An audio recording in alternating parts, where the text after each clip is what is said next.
Ayatollah Ali Khamenei শহীদ হওয়ার পিছনে নেপথ্যের কারণ কি?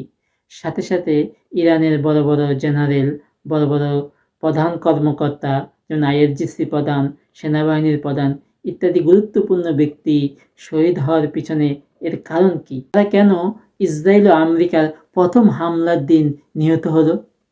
কি দুর্বলতা ছিল? আজকে আমি সেই দুর্বলতাগুলো আলোচনা করব। আমি অ্যানালাইসিস করে দেখেছি যে ইরানের 4টি মোটা দাগের দুর্বলতা রয়েছে।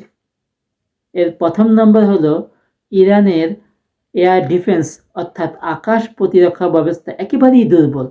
এই যে এতগুলো বিমান ইরানের আকাশে ঢুকলো, এর একটু খবর কেউ জানলো না, অথবা এমন কেউ তথ্য দিতে পারলো না সীমান্ত থেকে যে ইরানের আকাশে মার্কিন এবং ইসরায়েলের বিমান ঢুকেছে, যাতে করে এই সংবাদ কেন্দ্র তেহরানে রাজধানীতে পৌঁছে।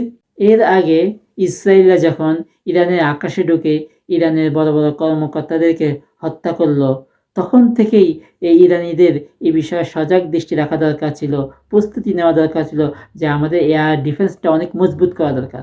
এখানে যত কোটি টাকা খরচ দরকার, যত বিলিয়ন বিলিয়ন টাকা খরচ দরকার, সেটা তাদের নেওয়া দরকার ছিল।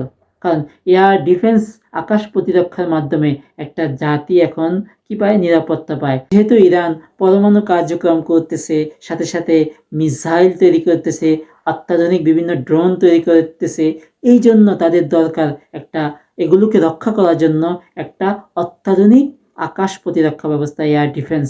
তারা অতীতের ভুল থেকে শিক্ষা নেয়নি। কারণ 9 মাস আগে ইসরায়েল বিনা বাধায় ইরানে ঢুকে ইরানের বড় বড় কর্মকর্তা, বিজ্ঞানীদেরকে কি করেছে? হত্যা করেছে। তখন থেকে তাদেরকে সতর্ক হওয়া উচিত ছিল যে তাদের একটি শক্তিশালী এয়ার ডিফেন্স এর ব্যবস্থা করা।